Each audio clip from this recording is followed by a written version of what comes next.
Hello everyone, welcome to Tara IAS, Think IAS, Think Tara. Na peru Vaishnavi and I welcome you all to the Hindu analysis session for 9th of October 2025. So let's start the discussion without any further delay. So let us look at the index before looking at the articles. Danger of unchecked pre-crime framework ani oka article వచ్చింది in the editorial page. So this is about preventive detention చట్టం అన్నమాట. Preventive detention గురించి మాట్లాడారు. So this is important for GS2 Indian polity point of view. India UK ties గురించి 2 articles వచ్చింది. ఒకటి ఎడిటోరియల్లో వచ్చింది, ఒకటి ఫ్రంట్ పేజ్లో వచ్చింది. రెండు కలిపి మనము ఇంటర్నేషనల్ రిలేషన్ పర్స్పెక్టివ్లో GS2కి యూజ్ అయ్యేటట్టు డిస్కస్ చేద్దాం. Third important article is chemistry యొక్క నోబెల్ ప్రైజ్. అగైన్ ఫస్ట్ పేజ్లో ఒక ఆర్టికల్ వచ్చింది అండ్ ఎడిటోరియల్ పేజ్లో కూడా ఒక ఆర్టికల్ వచ్చింది. రెండు కంబైన్ చేసి GS3 science and technology point of వ్యూలో డిస్కస్ చేద్దాం. Vote of confidence GS2 polity అని చెప్పేసి ఎలక్షన్ కమిషన్ ఆఫ్ ఇండియా గురించి ద బీహార్ ఎలక్షన్స్ గురించి ఒక ఆర్టికల్ వచ్చింది. సో ఇవి ఎగ్జామ్ పర్స్పెక్టివ్లో ఎంతవరకు యూస్ఫుల్లో అంతవరకు let's derive the information.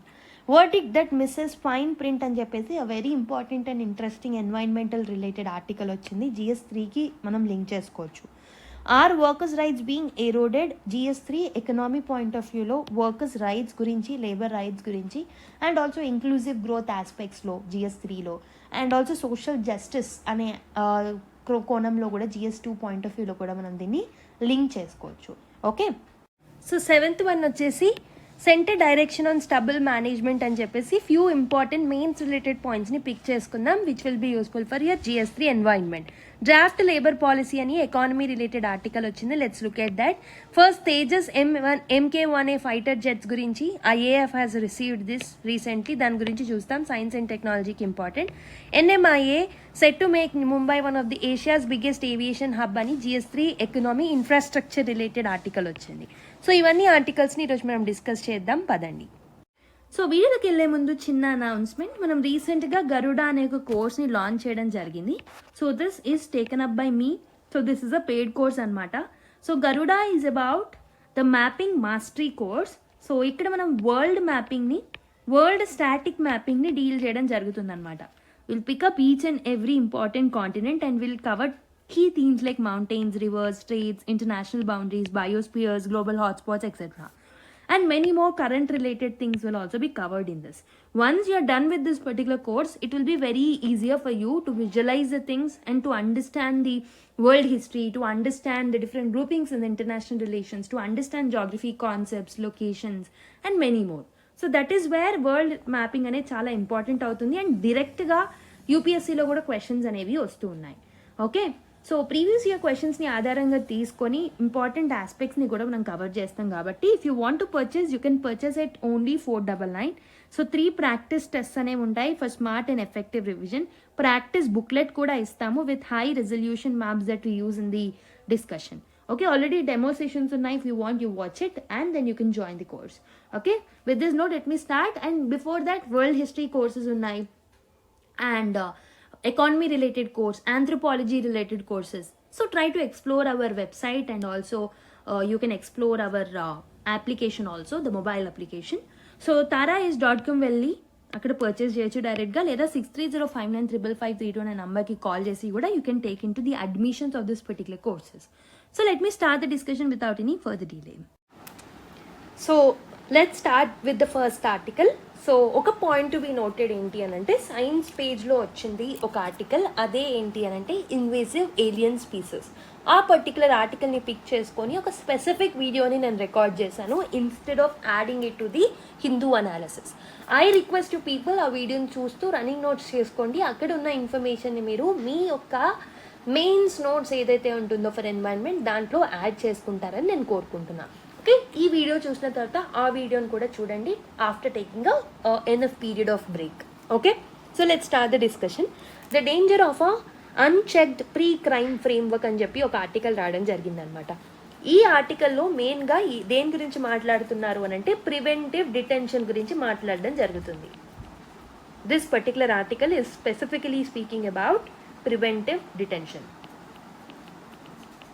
Okay, ఇండియాలో ప్రివెంటివ్ డిటెన్షన్ ఎలా ఉంది, ఆ సిస్టమ్ ఎలా వర్క్ చేస్తుంది అనే దాని గురించి మాట్లాడారు. అయితే ప్రివెంటివ్ డిటెన్షన్ అనే ఈ సిస్టమ్ ఏదైతే ఉందో ఇది ఏం చేస్తుంది అని అంటే ఇట్ విల్ లెట్ గవర్నమెంట్ గవర్నమెంట్కి ఒక పవర్ ఇస్తుంది. ఏం పవర్ అది? టు డీటెయిన్ అంటే ఏంటి? అరెస్ట్ చేయడం అనమాట. ఒక పర్టికులర్ పర్సన్ని అరెస్ట్ చేయడం ఆర్ కస్టడీలో పెట్టడాన్ని డీటెయిన్ అంటారు. అయితే గవర్నమెంట్ ఆఫ్ ఇండియాకి ఒక పవర్ అనేది వస్తుంది to detain a person. A person అయినా అయ్యి ఉండొచ్చు, even before they commit a crime are even before they commit an offence. ఒక ఒఫెన్స్ని, ఒక క్రైమ్ని కమిట్ చేయకముందే వాళ్ళని డీటెయిన్ చేసుకునే అధికారం గవర్నమెంట్కి ఉంటుందన్నమాట under the preventive detention. So ఎందుకు అలా డీటెయిన్ చేసుకుంటారు అని అంటే, ఈ పర్టికులర్ పర్సన్ నుంచి థ్రెట్ ఉండబోతుంది, ఈ పర్టికులర్ పర్సన్ ఒకవేళ కస్టడీలో లేకపోతే పబ్లిక్ ఆర్డర్ని డిస్టర్బ్ చేస్తాడేమో ఫ్యూచర్లో అనే ఒక ఇంటెన్షన్తో ముందుగానే ఆ పర్టికులర్ పర్సన్ ఒక ఆఫెన్స్ అనేది కమిట్ చేయకముందే ఆ పర్టికులర్ పర్సన్ని డీటెయిన్ చేయడం జరుగుతుంది అనమాట. దాన్నే ప్రివెంటివ్ డిటెన్షన్ అని అంటాము. అయితే ఈ పర్టికులర్ ప్రాసెస్ ఏదైతే ఉందో దాన్ని ఇక్కడున్న ఆథర్ ఎవరైతే ఉన్నారో Faisal CK, who is the deputy law secretary to the government of Kerala, ఇతను ఏమంటున్నారు అని అంటే, ఈ పర్టికులర్ ప్రాసెస్ అనేది it's a Indian version of pre crime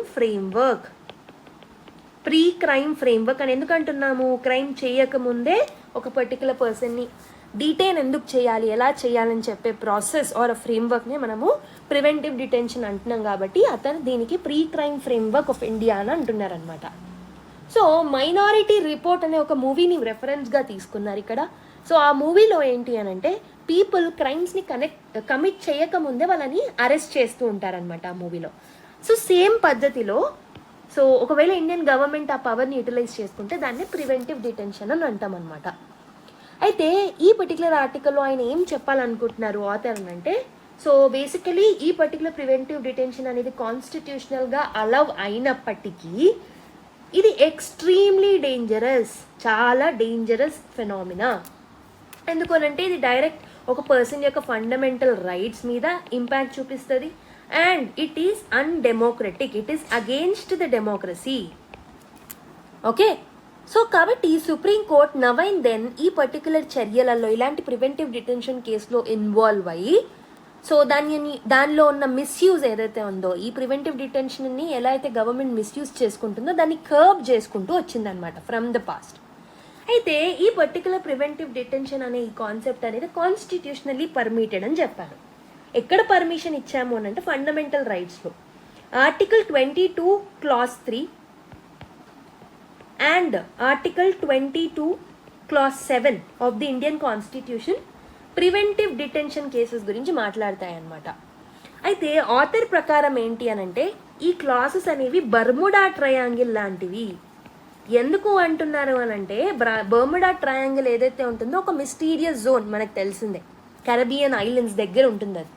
so ఈ బర్ముడా ట్రయాంగిల్ అనేది ఎలా అయితే మిస్టీరియస్ జోనో, so same thing article 22 clause 3 and 22 clause 7 ఏవైతే ప్రివెంటివ్ డిటెన్షన్ పర్మిషన్ ఇస్తున్నాయో ఆ పర్టికులర్ క్లాసెస్ కూడా మన ఇండియన్ కాన్స్టిట్యూషన్లో ఉన్న మిస్టీరియస్ జోన్ ద్వారా బర్ముడా ట్రయాంగిల్ అని చెప్పేసి అంటున్నారు. ఎందుకనంటే ఇవి పర్సన్ యొక్క లిబర్టీని, పర్సన్ యొక్క ఈక్వాలిటీని and also the total process ఏదైతే ఉంటుందో దాన్నంతటిని మట్టిలో కలిపేస్తున్నాయి. Okay, so it means that preventive డిటెన్షన్లో ఏదైనా పర్సన్ని మనం డిటైన్ చేయాలి అని అంటే, so they need to get a free trial before, ఒక ఫేర్ ట్రయల్ ఉండాలి. కానీ ఇక్కడ ఆ ప్రివెంటివ్ డిటెన్షన్ కేసెస్లో ఉండదు. అంటే ఆయన యొక్క పర్సన్ యొక్క ప్రివెంటివ్ డిటెన్షన్ జరిగినప్పుడు ఆ పర్సన్ యొక్క ఫండమెంటల్ రైట్స్ అనేవి డిస్టర్బ్ అవుతున్నాయి. కాబట్టి దాన్ని బర్ముడా ట్రయాంగిల్గా పేర్కొనడం జరిగిందనమాట. అయితే సుప్రీంకోర్టు రీసెంట్లీ దీనికి సంబంధించి ఒక కేసులో కొన్ని వాక్యాలు అనేవి ఇచ్చిందనమాట. ఏంటా case? Dhanya M versus state of Kerala 2025, very recent case. ఈ కేసులో Kerala anti social activities act, KAAPA act అని అంటాము, ఈ పర్టికులర్ యాక్ట్ మిస్యూజ్ గురించి ఆర్ ఈ పర్టికులర్ యాక్ట్లో డీటెయిల్ అయిన పర్సన్స్ గురించి సుప్రీంకోర్టు కేరళ హైకోర్టు అనేది మాట్లాడడం జరిగింది. ఐఎమ్ సారీ, కేరళ హైకోర్టు కాదు, ఇట్స్ సుప్రీంకోర్టు కేసు. ఈ పర్టికులర్ కేసులో సుప్రీంకోర్టు ఏం చేసింది అని అంటే, it has cancelled the detention of a person.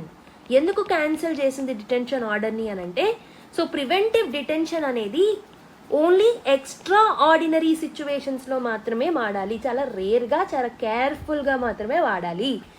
So preventive డిటెన్షన్ని మనం వాడే ముందు ఏం ఆలోచించాలి అని అంటే ఆ పర్సన్ నిజంగా ప్రివెంటివ్ డిటెన్షన్లో డీటైన్ అవ్వాలా, ఆయన యొక్క కాన్స్టిట్యూషనల్ సేఫ్ గార్డ్స్ అనేవి డిస్టర్బ్ అవుతాయా, is it a fair procedure to be followed, ఇవన్నీ ఆలోచించి రేర్ కేసెస్ ఎక్స్ట్రా ఆర్డినరీ కేసెస్లో మాత్రమే ప్రివెంటివ్ డిటెన్షన్ అనేది చేయాలి అని చెప్పేసి సుప్రీంకోర్టు చెప్పడం జరిగింది.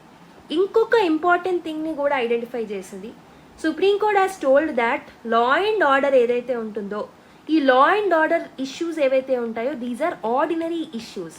లా అండ్ ఆర్డర్ సింపుల్గా ఉన్న law and order issues like theft, assault ఇలాంటి కేసెస్లో పబ్లిక్ ఆర్డర్ ఇష్యూస్గా వీటిని కన్వర్ట్ చేసి ఒక పర్సన్ని డిటైన్ చేయకూడదు. Law and order cases and preventive detention cases అనేవి రెండు different genres or different areas అని చెప్పేసి చెప్పడం జరిగిందనమాట. ప్రివెంటివ్ డిటెన్షన్ కేసెస్ అనేవి నార్మల్ క్రిమినల్ కేసెస్ని రీప్లేస్ చేయకూడదు అని ఒక ఇంపార్టెంట్ అబ్జర్వేషన్ని ఇవ్వడం జరిగింది. అండ్ ఇక్కడే కాదు, ప్రీవియస్గా జరిగిన ఇంకో కేసులో కూడా ఇదే అబ్జర్వేషన్ చేసింది supreme court. SK Nazneen versus state of Telangana case 2023 కేసులో కోర్టు ఇక్కడ కూడా జస్టిఫై చేసింది, సింపుల్ లా అండ్ ఆర్డర్ కేసెస్ని మీరు పబ్లిక్ ఆర్డర్ కేసెస్గా కన్వర్ట్ చేయొద్దు, సో ప్రివెంటివ్ డిటెన్షన్ని ఓన్లీ ఎక్స్ట్రా ఆర్డినరీ సిచ్యువేషన్స్లో మాత్రమే వాడాలి అని ఇక్కడ కూడా క్లారిఫై చేయడం జరిగిందనమాట. But the reality is somewhat different. According to author ఏంటి అని అంటే కోర్ట్స్ ఇలాంటి స్టేట్మెంట్స్, కోర్ట్ ఇలాంటి జడ్జిమెంట్ ఇచ్చినప్పటికీ ఇప్పుడు కేరళలో ఉన్న కాపా యాక్ట్ ఏదైతే ఉంటుందో ఇలాంటి వాటిని స్టేట్స్ అనేవి మిస్యూజ్ చేసుకుంటున్నాయి, చాలా బ్రాడ్గా యూజ్ చేసుకుంటున్నాయి, వాటి స్కోప్ని చాలా బ్రాడన్ అప్ చేస్తున్నాయి. ఇలాంటి యాక్ట్స్లో ఏమవుతుంది అని అంటే గూండా, రౌడీ ఇలాంటి టర్మ్స్ ఏవైతే ఉంటాయో చాలా లూజ్ డెఫినేషన్, వెరీ సబ్జెక్టివ్ డెఫినేషన్స్ని ఇవ్వడం జరిగింది. సో ఈజీగా ప్రతి ఒక్కరు ఈ డెఫినేషన్స్లో ఫిట్ అయిపోతారు, like you and me also. అలాంటి లాస్ని ఆర్ చట్టాలను తీసుకొస్తున్నారు. ఇలాంటి చట్టాలు ఏవైతే ఉంటాయో డెఫినెట్లీ పబ్లిక్కి థ్రెట్గా మారుతున్నాయి. పబ్లిక్ థ్రెట్ ఉన్నప్పుడే ఇలాంటి చట్టాలను వాడాలి, కానీ ఈ చట్టాలే పబ్లిక్ థ్రెట్గా మారిపోతున్నాయని చెప్పేసి ఆథర్ ఒపైన్ చేస్తున్నారు. ఆథర్ యొక్క ఒపీనియన్ ఇది. అండ్ ఇంకొకటి ఏంటంటే ఎర్లియర్ కూడా మనకి ఫ్యూ కేసెస్ ఉన్నాయి, not only the recent cases, earlier కూడా మనకు కొన్ని కేసెస్ ఉన్నాయి, like Rekha versus state of Tamil Nadu. ఈ కేసులో సుప్రీంకోర్టు ఏం చెప్పింది అని అంటే ప్రివెంటివ్ డెటెన్షన్ అనేది it's an exception under article 21. Article 21లో ఉన్న రైట్ టు లైఫ్కి, లిబర్టీకి ఎక్సెప్షనే ప్రివెంటివ్ డిటెన్షన్. ఓకే, సో కాబట్టి అందుకే మనం ఏంటి అని అంటే దీన్ని ఒక ఎక్స్ట్రాడినరీ అండ్ రేర్ మెజర్గా మాత్రమే యూజ్ చేసుకోవాలి, దీన్ని ఒక టూల్గా మిస్యూజ్ చేసుకోవద్దు అని చెప్పింది. అండ్ ఇదే కాదు, Banka Sneha Sheela versus state of Telangana 2021 case court ఇక్కడ కూడా ఏం చెప్పింది అని అంటే సో బేసికలీ ఆర్టికల్ 21 టెస్ట్ని పాస్ అవ్వాలి ప్రివెంటివ్ డిటెన్షన్ అనేది, అంటే ఫుల్గా ఒక పర్టికులర్ పర్సన్ యొక్క లైఫ్ అండ్ లిబర్టీని without any fair reason disturb చేయకూడదు by utilizing this particular tool అని చెప్పేసి చెప్పడం జరిగింది. ఓకే, సో ఇలా డిఫరెంట్ కేసెస్లో సుప్రీంకోర్ట్ ఇన్వాల్వ్ అయ్యి supreme court has intervened and told that so preventive detention అనేది చాలా రేర్ కేసెస్లో ఎక్స్ట్రాడినరీ సిచ్యువేషన్స్లో మాత్రమే వాడాలి అని చెప్పి. ఓకే, సో ఈ పర్టికులర్ ప్రివెంటివ్ డిటెన్షన్ యొక్క రూట్స్ ఎక్కడున్నాయి మ్యామ్, ఎక్కడి నుంచి తీసుకున్నాం ఈ కాన్సెప్ట్ని అసలు అని అంటే వీటి యొక్క రూట్స్ అనేవి సో కలోనియల్ రూట్స్ అనమాట. కలోనియల్ రూట్స్ అంటే సో బ్రిటిషర్స్ టైం నుంచి ఉన్న కాన్సెప్ట్స్ ఇవి. ఓకే, సో ఈ particular cases or preventive detention అనేది ఇట్స్ కలోనియల్ రూట్ ఉన్న ఒక ఇంపార్టెంట్ ఫెనామినా. సో ఇండిపెండెంట్ ఇండియాలో ఆరిజినేట్ అయిన కాన్సెప్ట్ కాదు. It started with Bengal regulation of 1818. So దీని కింద బ్రిటిషర్స్కి ఒక పవర్ అనేది ఉంది to detain Indians without any trial, ఇండియన్స్ని ట్రయల్ లేకుండా డిటైన్ చేయొచ్చు అని. గవర్నమెంట్ ఆఫ్ ఇండియా యాక్ట్ 1935లో కూడా ప్రొవిన్షియల్ గవర్నమెంట్స్ ఏవైతే ఉంటాయో అప్పుడున్న ప్రొవిన్షియల్ గవర్నమెంట్స్కి ప్రివెంటివ్ డిటెన్షన్ లాస్ కింద పవర్ అనేది ఇవ్వడం జరిగింది. అంటే పవర్ అనేది వైడన్ అప్ అయింది, starting with Bengal regulation, next government of India act 1935 కింద కూడా వెళ్ళింది అనమాట. ఓకే, సో ఈ బ్రిటిషర్స్ కూడా ఈ పర్టికులర్ చట్టాలని వార్ సమయంలో మాత్రమే వాడారు, బట్ ఇండిపెండెంట్ ఇండియా ఏదైతే ఉంటుందో దాన్ని పర్మనెంట్గా కాన్స్టిట్యూషన్లో ప్లేస్ చేయడం జరిగిందనమాట.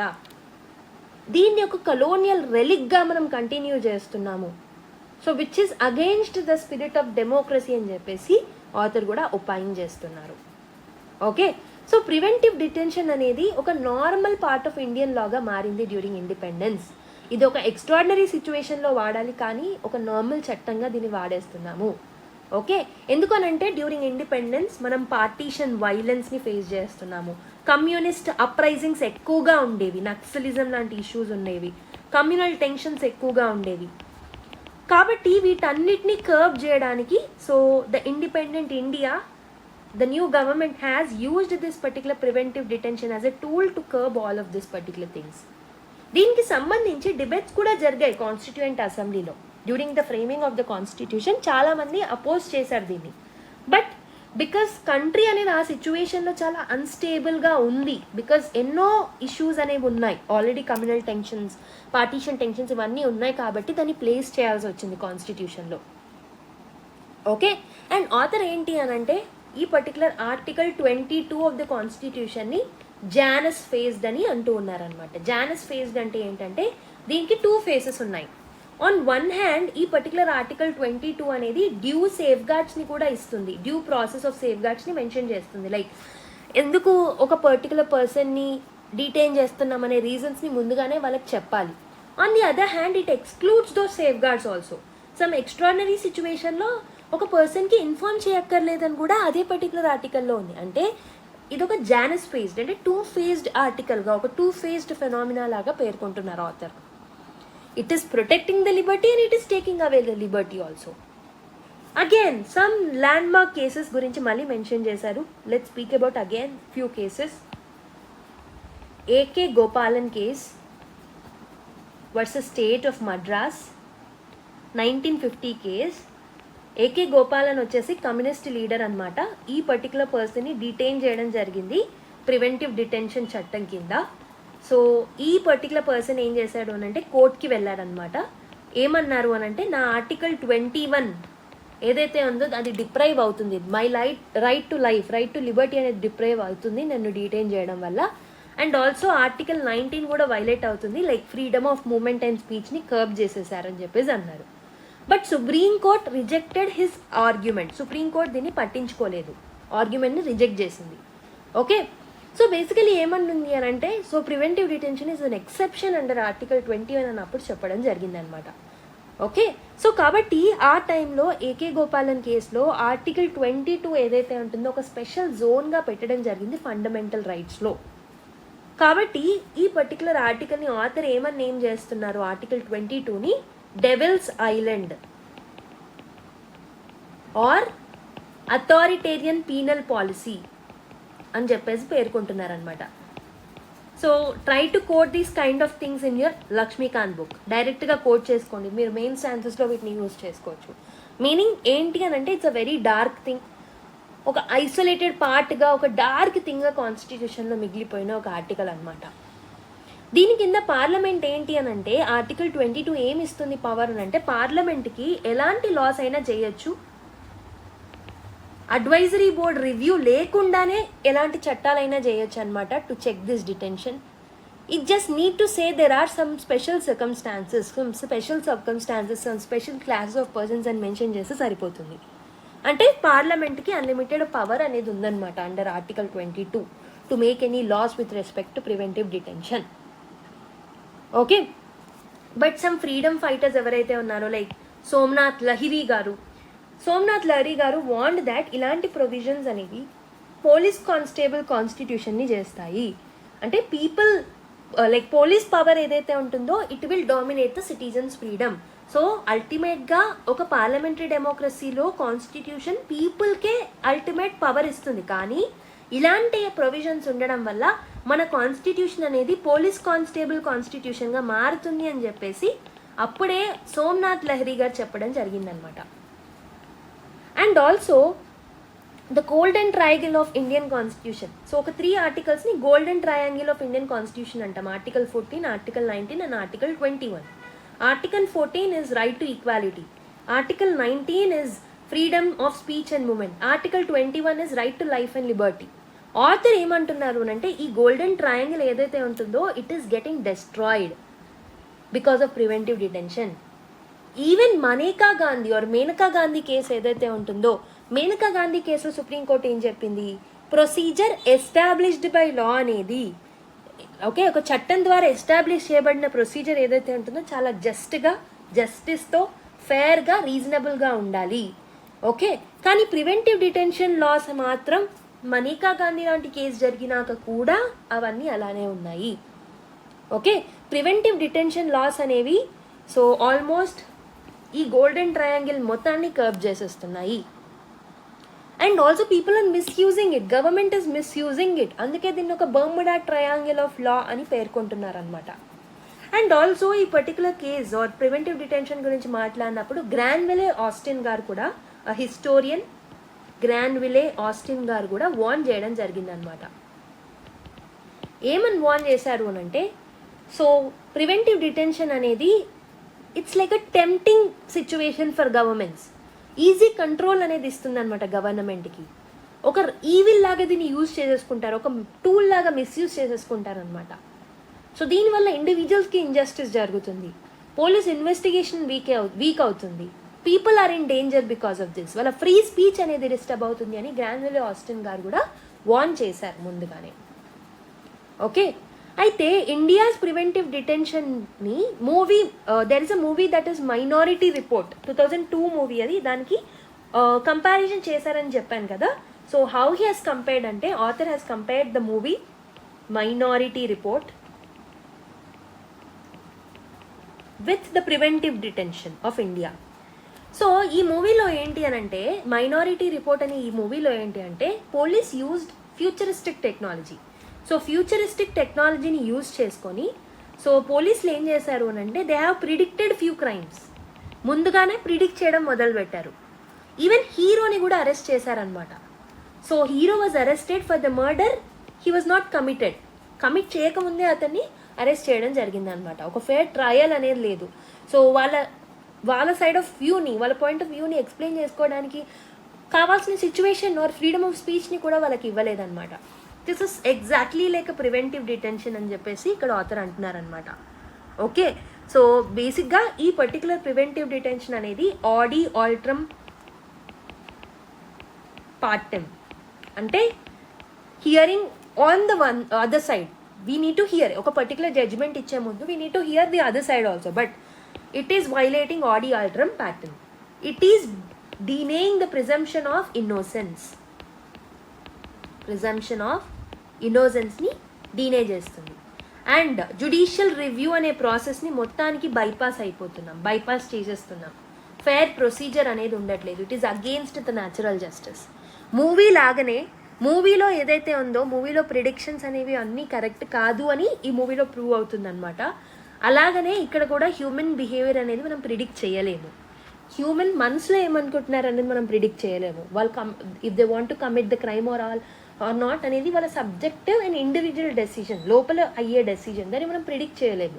సో దాన్ని ముందుగానే ప్రిడిక్ట్ చేసినట్టు చేసి వాళ్ళని డిటైన్ చేయడం అనేది ఇట్స్ రాంగ్ థింగ్ అని చెప్పేసి ఇక్కడ ఆథర్ చెప్తున్నారనమాట. కాబట్టి ఇలాంటి చట్టాలలో కొన్ని రిఫార్మ్స్ అనేవి కావాలి. So again he has mentioned or reminded as of Dhanya M judgement.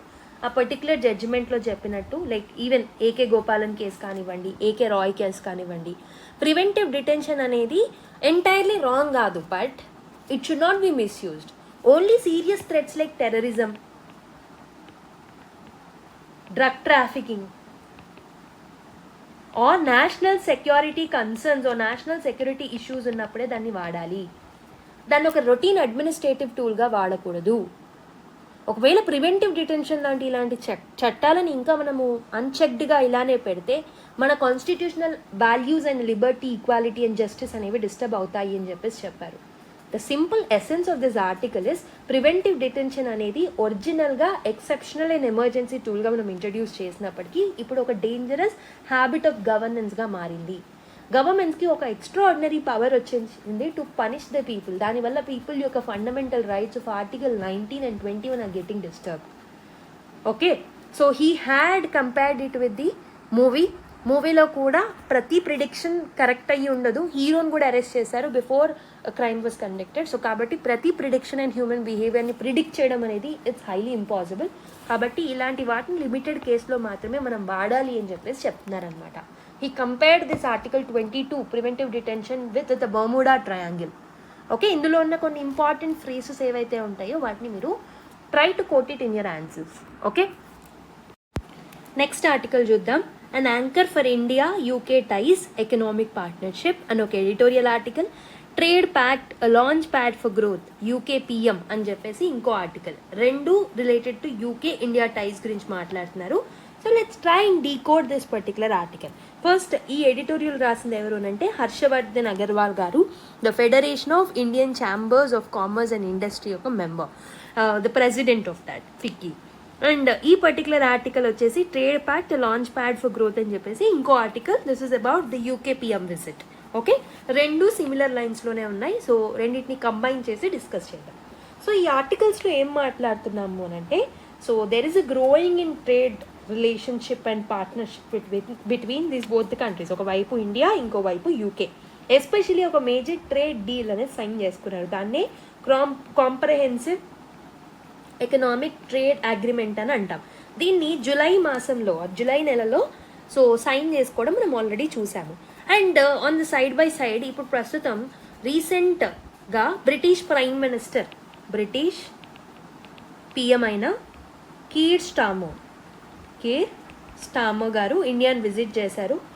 It shows that both the countries వాళ్ళ రిలేషన్స్ని, వాళ్ళ ట్రేడ్, వాళ్ళ defence technology and climate, education and different ఫీల్డ్స్ని సో వైడన్ అప్ చేయాలనుకుంటున్నారు వాళ్ళ మధ్యలో ఉన్న రిలేషన్స్ని. Okay, so this is the context of this news. So what is the big step? That is CETA, comprehensive economic trade agreement. ఈ particular agreement అనేది it's a major turning point India and UK రిలేషన్షిప్లో. So and also on the side by side prime minister Narendra Modi garu and Keir Starmer garu ముంబైలో meet అవ్వడం జరిగింది. This shows a stronger commitment of both the countries to work together. Okay, so ఈ particular థింగ్కి backdrop ఏంటి? ఇవన్నిటికి జరుగుతున్న దాంట్లో ఇవన్నీ జరుగుతున్నప్పుడు ద బ్యాక్గ్రౌండ్ స్టోరీ ఏం జరుగుతుంది? ఇంకోవైపు ఏంటి అని అంటే గ్లోబల్ ట్రేడ్ సిస్టమ్స్ అనేవి చేంజ్ అవుతూ ఉన్నాయి. కంట్రీస్ అనేవి they started competing in the fields of technology, investments, right, talent. And also ఇంకోవైపు ప్రొటెక్షనిస్ట్ మెజర్స్ అనేవి పెరుగుతున్నాయి. ట్రేడ్ వార్స్ జరుగుతున్నాయి, టారిఫ్ వార్స్ జరుగుతున్నాయి, వీసా పాలసీస్లో బ్రేక్ డౌన్స్ వస్తున్నాయి. ఇలా డిఫరెంట్ థింగ్స్ అనేవి బ్యాక్గ్రౌండ్లో జరుగుతున్నాయి. అలాంటి సమయంలో ఇలాంటి CETA లాంటి ఈ ట్రేడ్ అగ్రిమెంట్స్ అనేవి very very important for India. They act like a foundation for India. Although ఈ పర్టికులర్ డీల్ అనేది ఫుల్ అప్రూవల్లోకి రాలేదు, ఫుల్ రాటిఫికేషన్ లోకి రాలేదు. బట్ ఆల్రెడీ దీని ఫౌండేషన్ అనేది, దీని ఫ్యూచర్ రిలేషన్షిప్ అనేది మనం మాట్లాడుకున్నాం. It is going to start very soon. ఈ పర్టికులర్ CETA ద్వారా ట్రేడ్, ఇన్వెస్ట్మెంట్స్ అండ్ డిఫరెంట్ సెక్టార్స్లో రెండు కంట్రీస్ కొలాబరేట్ అవుతాయన్నమాట. ఓకే, అండ్ స్టార్మర్ విజిట్ ఏదైతే ఉంటుందో it is confirming that both the country యొక్క కమిట్మెంట్స్ అనేవి చాలా స్ట్రాంగ్గా ఉన్నాయని చెప్పొచ్చు. సో ఇండియా యొక్క వైడర్ ట్రేడ్ వెబ్ మీరు చూసుకున్నట్టయితే ఒకవైపు CETA లాంటి అగ్రిమెంట్స్ని మేము సైన్ చేస్తున్నాము, ఇంకోవైపు ఎఫ్టా కంట్రీస్లో ఏముంటాయి?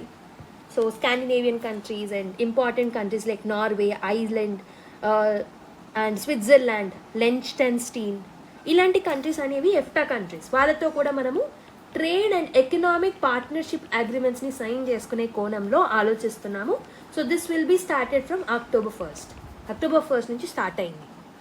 ఓకే, సో అండ్ ఆల్సో ఈ ఎఫ్టా అనే ఈ అగ్రిమెంట్ ఏదైతే ఉంటుందో ఇక్కడ ఈ కంట్రీస్ అనేవి ఆల్మోస్ట్ $100 బిలియన్ ఇండియాలో ఇన్వెస్ట్ చేయాలనుకుంటున్నారు ఫర్ ది నెక్స్ట్ 15 years. అంటే this is the first agreement where we're linking market access and investments. On the other hand, European Union లాంటి నేషన్స్తో కూడా the talks and the negotiations are going on. ఏంటి అని అంటే వాళ్ళు కూడా ఇలాంటి అగ్రిమెంట్స్ని సైన్ చేయడానికి ఇంట్రెస్ట్ని చూపిస్తున్నారు. అయితే coming back to the CETA, ఈ CETA అనేది it is expected to double the trade of India and UK. ఇండియాకి యూకేకి మధ్యలో ఉన్న ట్రేడ్ని డబుల్ చేయబోతుంది, almost double the trade by 2030. ఇండియాకి ఎలాంటి బెనిఫిట్స్ ఉంటాయి? యూకే అనేది టారిఫ్స్ని రెడ్యూస్ చేస్తుంది, ఎస్పెషల్లీ ఎలాంటి సెక్టార్స్లో? Textile, automobile sectors, okay, pharma sectors, agriculture sectors. దీనివల్ల ఇండియాకి బెనిఫిట్ ఉంటుంది. ఆన్ ది అదర్ హ్యాండ్ యూకేకి మనం దేంట్లో టారిఫ్స్ని ఆర్ డ్యూటీస్ని తగ్గిస్తున్నామనంటే on the items like scotch whisky, automobiles, luxurious goods, ఇలాంటి వాటి మీద. ఓకే, బట్ ఇది ఒక ట్రేడ్ మాత్రమే కాదు ఈ డీల్ అనేది. సో బోత్ ది కంట్రీస్ ఎకనామిక్గా స్ట్రాటజిక్గా ఎన్నో ఏరియాస్లో కోఆపరేట్ చేసుకుంటాయి అనే ఒక దాన్ని సిగ్నిఫై చేస్తుంది ఈ డీల్.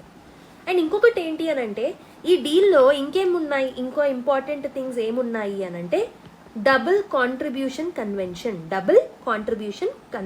ఇది ఇంకో ఇంపార్టెంట్ డెవలప్మెంట్ అనమాట. అంటే ఇప్పుడు మన వాళ్ళు ఎవరైతే యూకేలో వర్క్ చేస్తూ ఉంటారో, ఇండియన్ ప్రొఫెషనల్స్ ఎవరైతే యూకేలో వర్క్ చేస్తూ ఉంటారో for up to 5 years or 3 years or so, వాళ్ళు ఏంటి అని అంటే సోషల్ సెక్యూరిటీ బెనిఫిట్స్, సో ఫ్యూచర్లో పెన్షన్స్ కోసము, హెల్త్ ఇన్సూరెన్సెస్ కోసము మనము కొంత అమౌంట్ కాంట్రిబ్యూట్ చేస్తాం, మన శాలరీలో ఉన్న కొంత అమౌంట్. సో వీళ్ళకి ఏమవుతుంది అని అంటే మోస్ట్ ఆఫ్ ద టైమ్స్ యూకేలో వర్క్ చేస్తున్న వాళ్ళు అటు యూకేలో సోషల్ సెక్యూరిటీ బెనిఫిట్స్ కోసం మనీని ఇస్తున్నారు, ఇటు ఇండియాలో కూడా ఇస్తున్నారు. సో దానివల్ల వాళ్ళకి ఎక్స్పెన్సివ్గా అవుతుందన్నమాట. సో కాబట్టి దీన్ని సాల్వ్ చేసుకోవడానికి డబుల్ కాంట్రిబ్యూషన్ కన్వెన్షన్ని తీసుకొచ్చాం ఈ సిఈటీఏలో భాగంగా. అంటే ఇప్పుడు సోషల్ సెక్యూరిటీ స్కీమ్స్లో వచ్చే బెనిఫిట్స్ అనేవి చీప్గా ఉంటాయి, ఈజీగా మారుతాయి అన్నమాట. So that is another step that was taken up in this. And ఇంకొకటి ఏంటంటే India and UK or also negotiating bilateral investment treaty. ఈ పర్టికులర్ ట్రీటీ అనేది మనం సైన్ చేసుకుంటే this will help increase UK investments into ఇండియాలో UK investments అనేవి పెరిగే chances అనేవి ఉంటాయి. ఇండియాలో ఆల్రెడీ యూకే అనేది 6th largest ఇన్వెస్టర్. హవెవర్ ఈ పర్టికులర్ ట్రీటీ అనేది సైన్ చేసుకుంటే ఇంకా పెరిగే ఛాన్సెస్ అనేవి ఉంటాయి అన్నమాట. మన యొక్క మ్యానుఫ్యాక్చరింగ్ అండ్ సర్వీస్ సెక్టర్ యొక్క గ్రోత్ ఎక్కువ అవుతుంది. And tariffs, regulatory cooperation, free movement అనేది ఉండడం వల్ల క్రాస్ బార్డర్ మూమెంట్స్ కూడా ఈ డీసీసీ లాంటివి సైన్ చేసుకోవడం వల్ల క్రాస్ బార్డర్ బిజినెస్ స్మూతర్ అవుతుంది, మూమెంట్స్ కూడా స్మూత్గా రన్ అవుతాయి అన్నమాట. ఓకే, అండ్ బ్రిటిష్ కంపెనీస్ ఏం చేస్తాయి అని అంటే ఇలాంటి ట్రీటీస్ సైన్ చేసుకున్నప్పుడు ఇండియాని ఒక ప్రొడక్షన్ అండ్ ఎక్స్పోర్ట్ హబ్గా భావిస్తూ ఉంటాయి. సో అప్పుడు వాళ్ళకి మన యొక్క మార్కెట్స్ యొక్క యాక్సెస్ అనేది ఈజీగా వస్తుందన్నమాట. సో బియాండ్ ద ట్రేడ్ పరంగా చూడకుండా ఇంకా ఎన్నో కోణాలలో both the countries are cooperating. So దానికోసం we have something called as vision 2035 road map. Last క్లాస్లో నేను హోంవర్క్ ఇచ్చాను, ఎంతమంది చదివారు విజన్ 2035లో ఏమేమి ఉన్నాయని? Please comment it down. So ఈ విజన్ 2035 అనేది ఇండియా అండ్ యూకే కోఆపరేషన్ని సిగ్నిఫై చేస్తుంది. లైక్ డిఫెన్స్లో ఎలా ఉండాలి, technology, climate action, education, mobility etcetera. So one part is that defence industrial road map. Out of this one important thing ఏంటి అని అంటే defence industrial road map. So ఈ particular road map ప్రకారం both the countries ఏం చేస్తాయనంటే defence ఎక్విప్మెంట్ని produce చేస్తారు. ఇద్దరు కలిసి joint development and cooperation చేస్తాయన్నమాట, ప్రొడక్షన్ చేస్తాయన్నమాట. Another thing is technology security initiative. ఇందులో భాగంగా ఇది 2024లో స్టార్ట్ అయింది. So it brings together the national security advisers of both the countries. National security advisers ఎవరైతే ఉంటారో ఈ టెక్నాలజీ సెక్యూరిటీ ఇనిషియేటివ్లో భాగంగా ఇద్దరు వచ్చి artificial intelligence, quantum computing, critical minerals and advanced materials, semiconductors ఇలాంటి ఏరియాస్లో కోఆర్డినేట్ చేసుకుంటారు national security advisers of both the countries. అంటే ఇక్కడ బోత్ ద కంట్రీస్ ఎకనామిక్స్, ట్రేడే కాదు, నేషనల్ సెక్యూరిటీ, డిఫెన్స్, క్లైమేట్ ఇలా డిఫరెంట్ ఏరియాస్లో కోఆపరేట్ చేసుకుంటున్నారు. అయితే రీసెంట్గా బ్రిటిష్ పిఎం గారు ఇండియాకి విజిట్ చేశారు కాబట్టి వై ఇట్ మ్యాటర్స్ అని అంటే సో గ్లోబల్ ఎకానమీ అనేది ఫ్రాగ్మెంట్ అయ్యే బ్యాక్గ్రౌండ్లో, నేను ఆల్రెడీ చెప్పాను, ఫ్రాగ్మెంట్ అవుతున్న బ్యాక్గ్రౌండ్లో ఈ 2 కంట్రీస్ అనేవి, ఈ 2 పర్టికులర్ గ్రూపింగ్స్ అనేవి సో కోఆర్డినేట్ అవ్వడం అనేది very very important. Security, resilience మీద మనం ఫోకస్ చేయడం అనేది it will strengthen our economies, it will make us be stable in the global uncertainties also. ఒకవైపు యూకేకి హ్యూజ్ ఇండియన్ మార్కెట్ అనేది దొరుకుతుంది, more access to Indian market will be there for UK. And also ఇదే కాదు, green finance లాంటి వాటిలలో వాళ్ళకు opportunities ఉంటాయి. డిజిటల్ ఇన్నోవేషన్లో ఇండియా వాళ్ళకి హెల్ప్ చేయొచ్చు. ఇండో పెసిఫిక్ జియో పాలిటిక్స్లో కూడా యూకే స్టాండ్ తీసుకోవచ్చు. ఇండియాకి ఏంటి అని అంటే అడ్వాన్స్డ్ టెక్నాలజీ యొక్క యాక్సెస్ వస్తుంది, డిఫెన్స్ కొలాబరేషన్స్ చేసుకోవచ్చు బోత్ ద కంట్రీస్, అండ్ మనము ఇన్వెస్ట్మెంట్స్ని రిసీవ్ చేసుకోవచ్చు from UK. And also not only that, మన యొక్క స్కిల్డ్ ప్రొఫెషనల్స్కి అండ్ సర్వీస్ సెక్టార్లో పనిచేసే వాళ్ళకు కూడా హ్యూజ్ బెనిఫిట్ అనేది ఉంటుందన్నమాట. సో కాబట్టి ఈ పార్ట్నర్షిప్ని ఒక నెక్స్ట్ జనరేషన్ పార్ట్నర్షిప్ అని అనొచ్చు అనమాట. ఎందుకంటే ఒకవైపు ట్రేడ్ లిబరలైజేషన్ మీద మాట్లాడుతున్నాం, జాయింట్ ఇన్వెస్ట్మెంట్స్ మీద మాట్లాడుతున్నాం, ఇంకోవైపు టారిఫ్ కట్స్ మీద మాట్లాడుతున్నాం, ఇంకోవైపు స్కిల్డ్ వర్కర్స్ మీద మాట్లాడుతున్నాం, ఇంకోవైపు డిఫరెంట్ డీల్స్ గురించి మాట్లాడుతున్నాం, కో డెవలప్మెంట్ గురించి మాట్లాడుతున్నాం, ఎమర్జింగ్ సెక్టార్స్ గురించి మాట్లాడుతున్నాం. కాబట్టి డెఫినెట్లీ ఈ పర్టికులర్ పార్ట్నర్షిప్ని నెక్స్ట్ జనరేషన్ పార్ట్నర్షిప్ అని మనం పేర్కొనొచ్చు. సో ఇండియన్ ఇండస్ట్రీస్కి it means will get more opportunities, especially electric mobility, digital finance, aerospace, higher education అన్నిట్లలో మనకు ఆపర్చునిటీస్ దొరుకుతాయి. And for the policy makers ఈ రూల్స్ అన్నిటితో అలైన్ అవుతే సిఈటిఏని we can best utilise it, very greatly we can utilise it. And ఈ particular సిఈటియూ benefits ప్రతి ఒక్క కామన్ మ్యాన్కి కూడా రీచ్ అయ్యేలాగా పాలసీ మేకర్స్ చేయాలి. Okay, so that is where this particular thing is very very important. ఈ పర్టికులర్ ట్రేడ్ డీల్ని స్టామర్ గారు ఏమన్నారు అని అంటే biggest deal between both the countries అని పేర్కొన్నారు. సో రీసెంట్గా ముంబైలో అరైవ్ అవ్వడం జరిగింది. Almost 100 entrepreneurs, cultural figures, university leaders వాళ్ళందరూ వచ్చారు ఆయనతో పాటు. And he called this CETA as a launch pad for growth. దీన్ని ఒక లాంచ్ ప్యాడ్ ఫర్ గ్రోత్గా పేర్కొనడం జరిగిందనమాట. And Modi has welcomed him warmly on Twitter. Okay, వాళ్ళ యొక్క మ్యూచువలీ ప్రాస్పరస్ ఫ్యూచర్ గురించి మాట్లాడుకున్నారు, ట్రేడ్ డీల్ గురించి మాట్లాడుకున్నారు, ట్రేడ్ ఎలా బూస్ట్ అవుతుందో మాట్లాడుకున్నారు, ఏ సెక్టర్స్ బెనిఫిట్స్ అవుతాయో మాట్లాడుకున్నారు, ఇన్వెస్ట్మెంట్స్ గురించి మాట్లాడుకున్నారు. And how all of this are aligning with the ideology called as Viksit Bharat, దాని గురించి మాట్లాడుకున్నారు. They spoke about visa policies. So Starmer clarified that UK will not change its visa rules for Indians right now. ఇండియన్స్కి ప్రస్తుతమే visa రూల్స్ని change చేయను, but discussions అయిన తర్వాత will change the visa rules అని చెప్పేసి క్లారిఫికేషన్ ఇవ్వడం జరిగిందనమాట. సో సీటా డీల్లో అయితే వీసా గురించి ఎలాంటి ఇన్ఫర్మేషన్ అయితే లేదు. అండ్ ఆల్సో యష్రాజ్ ఫిలిమ్స్ని విజిట్ చేశారు. యష్రాజ్ ఫిలిమ్స్ యొక్క స్టూడియోస్ని విజిట్ చేశారనమాట స్టార్మర్ గారు. And he has discussed about the cultural cooperation also.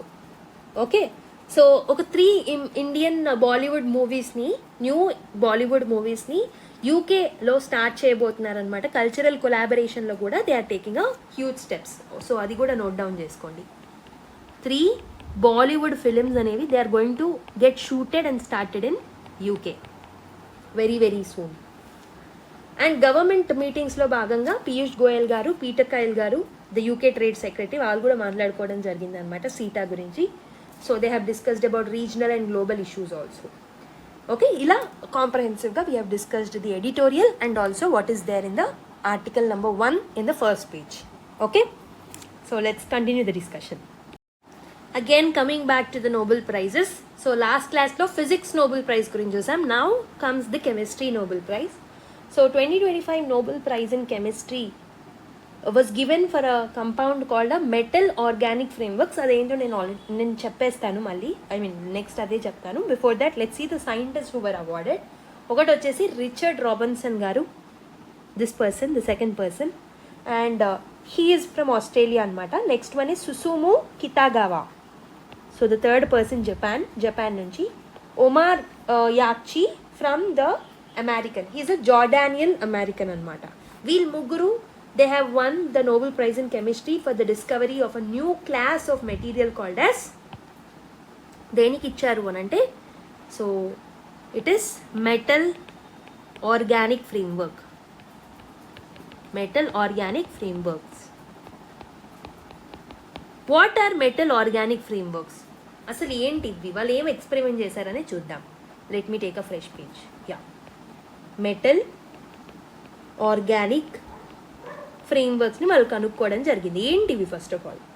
So generally metal organic frameworks అంటే ఒకవైపు మెటల్, ఇంకోవైపు ఆర్గానిక్ కంపౌండ్స్ అంటే కార్బన్ బేస్డ్ మాలిక్యూల్స్ ఏవైతే ఉంటాయో వీటి రెండింటిని కంబైన్ చేసి ఒక న్యూ కంపౌండ్ ఆర్ న్యూ ఫ్రేమ్వర్క్ని తయారు చేయడం జరిగిందనమాట. సో జనరలీ ఏంటంటే we cannot combine the organic metals, organic compounds with the metals అనే ఒక అపోహ అనేది ముందు నుంచే ఉందన్నమాట. సో వాటిని కంబైన్ చేయడం ఇంపాసిబుల్. ఎందుకంటే అవి స్టేబుల్గా ఉండలేవు అని చెప్పేసి చాలామంది నమ్ముతూ ఉంటారు. బట్ ఈ 3 సైంటిస్ట్ ఏం ప్రూవ్ చేశారు అని అంటే ఈ రెండింటిని కలిపి ఒక సాలిడ్ ఫ్రేమ్వర్క్ని, ఒక ఆర్గానిక్ ఫ్రేమ్వర్క్ని మనం తీసుకురావచ్చు అని చెప్పేసి వాళ్ళు ప్రూవ్ చేయడం జరిగింది. సో వీళ్ళ యొక్క ఇండివిజువల్ కాంట్రిబ్యూషన్స్ మీరు చూసుకుంటే first one is Richard Robeson.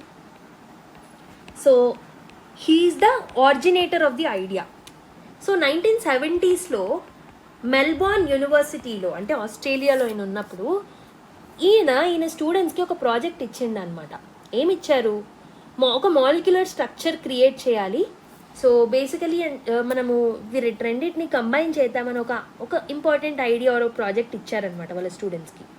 And he started trying combining the copper ions అనేవి పాజిటివ్లీ చార్జ్డ్ మెటల్ ఆటమ్స్. వీటిని ఆర్గానిక్ మాలిక్యూల్స్ ఏవైతే ఉంటాయో వాటితో అటాచ్ చేద్దామని చెప్పేసి ఎక్స్పెరిమెంట్స్ని మొదలుపెట్టారు. సో ఆర్గానిక్ మాలిక్యూల్స్కి 4 ఆర్మ్స్ ఏవైతే ఉంటాయో వాటిని తీసుకొని ఈచ్ ఆర్మ్కి ఒక్కొక్క కాపర్ అయాన్ని అటాచ్ చేద్దామని చెప్పేసి ఎక్స్పెరిమెంట్స్ని చేశారనమాట. సో రిజల్ట్ ఏమైంది అని అంటే ఒక బ్యూటిఫుల్ క్రిస్టల్ అనేది ఫామ్ అయింది. ఈ బ్యూటిఫుల్ క్రిస్టల్ అనేది ఆల్మోస్ట్ డైమండ్ లాగా ఉందన్నమాట. బట్ ఇక్కడ ప్రాబ్లం ఏమైంది అని అంటే వీటి మధ్యలో, ఆ కంపౌండ్కి మధ్యలో టైనీ స్పేసెస్ ఉండడం వల్ల సో పోరస్ క్రిస్టల్గా ఉండింది. And it has been unstable and collapsed very quickly. Okay, so still he had invented the concept of metal organic framework. This is the first time experiment. Second person evaru, Susumu Kitagawa. He is the builder of this particular concept. He was working in Kyoto University, Japan anamata. So he was fascinated by the idea of porous molecules. Okay, so evaithe materials చిన్న హోల్స్తో ఉండబడతాయో వాటిని మనం porous molecules అంటాం. వీటిని study చేయాలన్న ఒక curiosity ఆయనలో develop అయింది. First ఏంటి అని అంటే ఎవ్రీవన్ థాట్ దట్ ఈ స్టడీ అనేది చాలా యూజ్లెస్ స్టడీ అని. But Kitagawa was very much curious and he started experimenting. And finally ఏంటి అని అంటే so he built few porous molecules, కొన్ని molecules which are porous molecules, వాటిని తయారు చేయడం జరిగింది ఆయన. సో ఆ పర్టికులర్ పోరస్ మాలిక్యూల్స్ అనేవి గ్యాసెస్ని హోల్డ్ చేయగలుగుతాయి. They will be very very flexible అనమాట.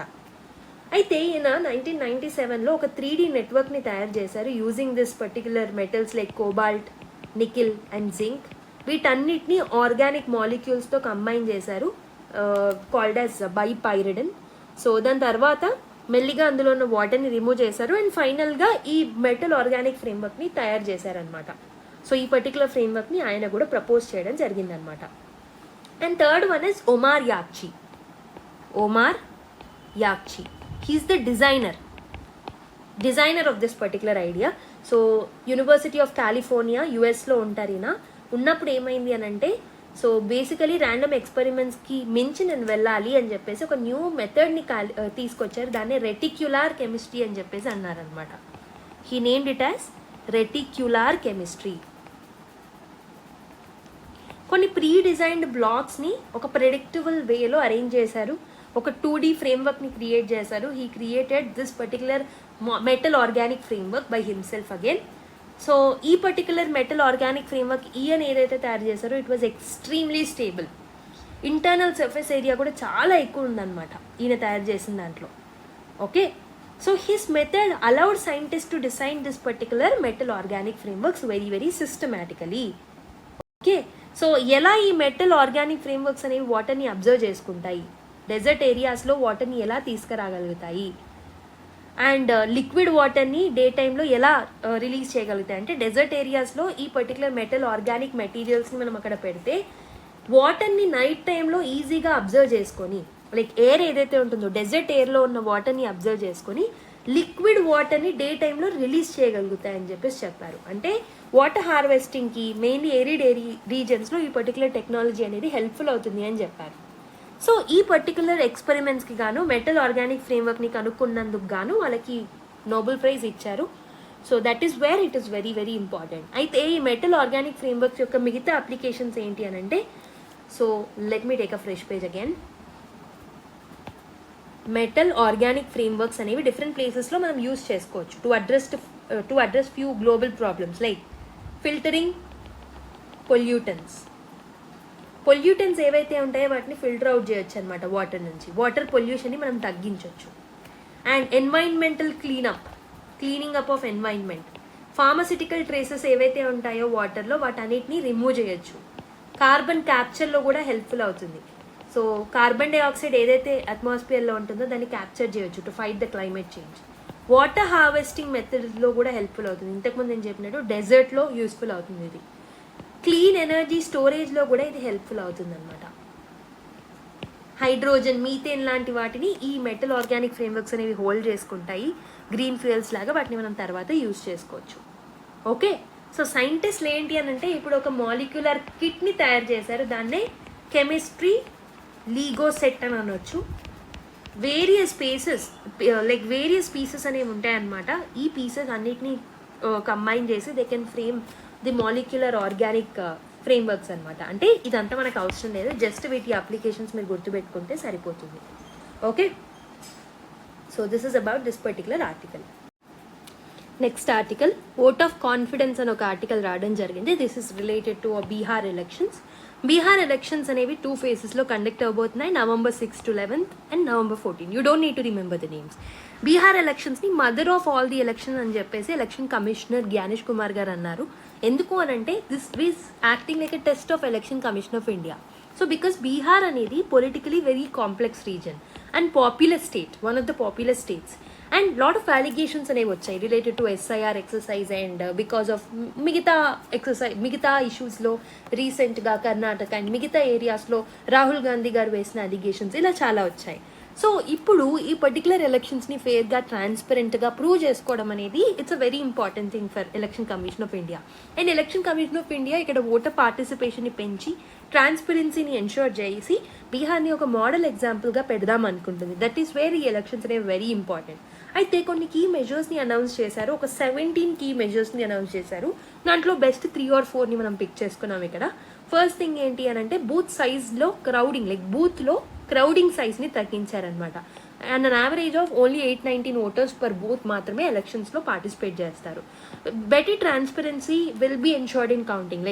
ఇంతకుముందు పోస్టల్ బ్యాలెట్ ఓట్స్ని ముందుగా కౌంట్ చేసేవాళ్ళు కాదు, but now last 1 or 2 rounds of EVM and VVPAT జరిగే కన్నా ముందుకే సో పోస్టల్ బ్యాలెట్ని కూడా కౌంట్ చేసేసేయాలి. డిజిటల్ మానిటరింగ్ చేస్తారు, ECI నెట్ అనే ప్లాట్ఫామ్ ద్వారా. So this is a voter turnout platform. దీని ద్వారా ఓటింగ్ అనేది రియల్ టైమ్ డేటాని పబ్లిక్కి ట్రాన్స్పరెంట్గా వెళ్ళేలాగా చేస్తారు.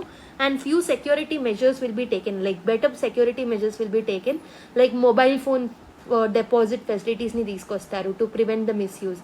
లైవ్ ఫీడ్ ఏదైతే ఉంటుందో అది మనకు చూపిస్తూ ఉంటారు పోలింగ్ బూత్స్లో, రియల్ టైమ్ మానిటరింగ్ అండ్ ట్రాన్స్పరెన్సీని ఎన్షూర్ చేయడానికి. సో ఇవి సక్సెస్ఫుల్గా అవుతే definitely election commission of India can prove its credibility అనమాట. So that is very elections అనేవి very very important. Okay, next article, a verdict that missus the fine print అని చెప్పి ఒక ఆర్టికల్ వచ్చింది. Again you can link this article with environment and ecology. Okay, so May 16th, 2025 నాడు supreme court of India ఒక land mark జడ్జ్మెంట్ని declare చేసింది, deliver చేసిందని చెప్పొచ్చు. So ఆ పర్టికులర్ జడ్జిమెంట్లో సుప్రీంకోర్టు ఏం చెప్పింది అని అంటే post facto or retrospective environmental clearances అనేవి ఇల్లీగల్ అని చెప్పేసి.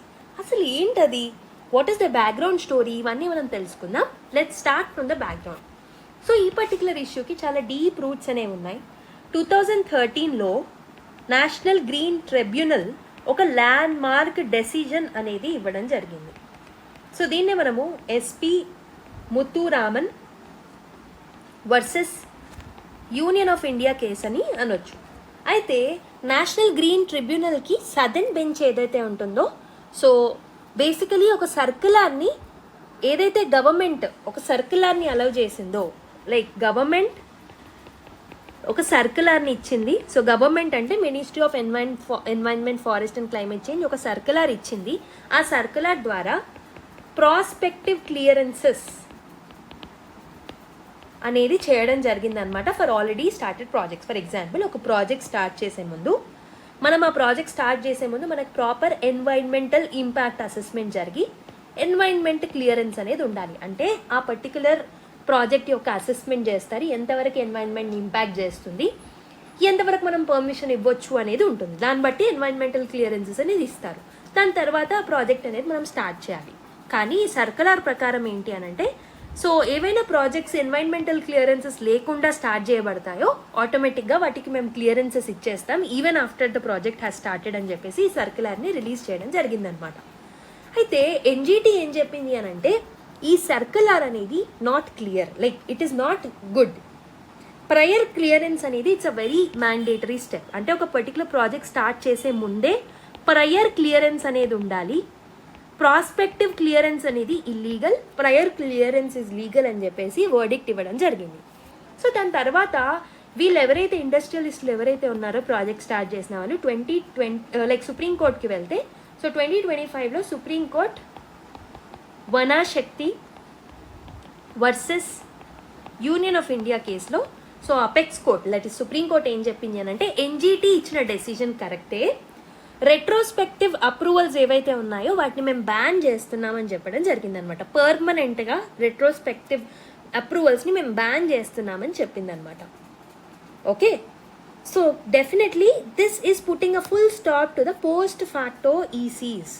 పోస్ట్ ఫ్యాక్టో ఎన్వైరన్మెంటల్ క్లియరెన్సెస్ అనేవి ఉండవు. బట్ ఇక్కడ ఒక ప్రాబ్లం అనేది అరైజ్ అయింది. ఏంటది? 2013 నుంచి ఆల్మోస్ట్ జడ్జ్మెంట్ 2025లో వచ్చింది. ఈ పర్టికులర్ ప్రాంతంలో ఈ 2013 నుంచి 25 మధ్యలో ఆల్మోస్ట్ 12 ఇయర్స్ గ్యాప్లో ఎన్నో రియల్ ఎస్టేట్ సెక్టార్స్లో ఎన్నో ఇన్ఫ్రాస్ట్రక్చర్ ప్రాజెక్ట్స్ని డెవలప్ చేశారు. కాబట్టి ఇక్కడ అంతా పోస్ట్ ఫ్యాక్టో అప్రూవల్స్, అంటే ప్రాజెక్ట్ స్టార్ట్ చేసినాక అప్రూవల్స్ వచ్చే ప్రాజెక్ట్ చాలా ఉన్నాయి ఈ 12 ఇయర్స్లో.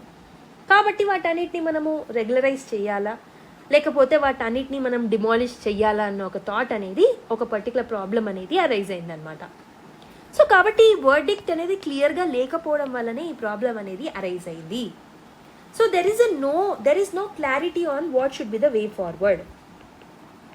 So this is the first problem. So judgement ఏం చేస్తుంది?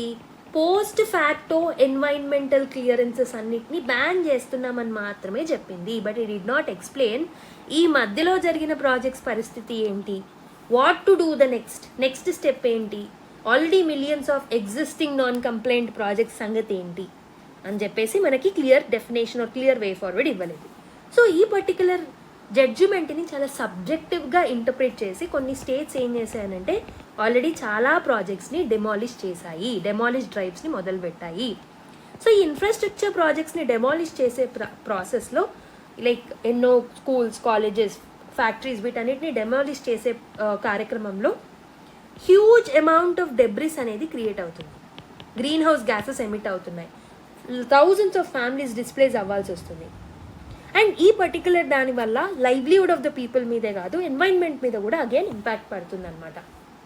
అండ్ సుప్రీంకోర్టు ఇచ్చిన జడ్జిమెంట్లో there is a no clear differentiation between types of violations. అంటే ఏ పర్టికులర్ వైలేషన్స్ని మనము మొత్తానికి యాక్సెప్ట్ చేయకూడదు, ఏ పర్టికులర్ వైలేషన్స్ని యాక్సెప్ట్ చేయొచ్చు, స్మాల్ ఇన్స్టిట్యూషన్స్ని యాక్సెప్ట్ చేయొచ్చా, టోటల్గా అన్నిటినీ యాక్సెప్ట్ చేయకూడదా, వెదర్ ఇది ఒకవేళ ఏదైనా లైవ్లీహుడ్ని డిస్టర్బ్ చేసినా, ఆర్టికల్ 21ని వైలేట్ చేసినా దాన్ని మనము ఎక్సెప్షన్గా పెట్టొచ్చా, ఇలాంటి టైప్స్ ఆఫ్ వైలేషన్స్ అనేవి ఏది క్లియర్గా మెన్షన్ చేయలేదు. ఓకే, సో కాబట్టి డెవలపర్స్ ఎవరైతే ఉన్నారో వాళ్ళకి పర్మిషన్స్ అనేవి ఫార్మల్ పర్మిషన్స్ రావట్లేదు.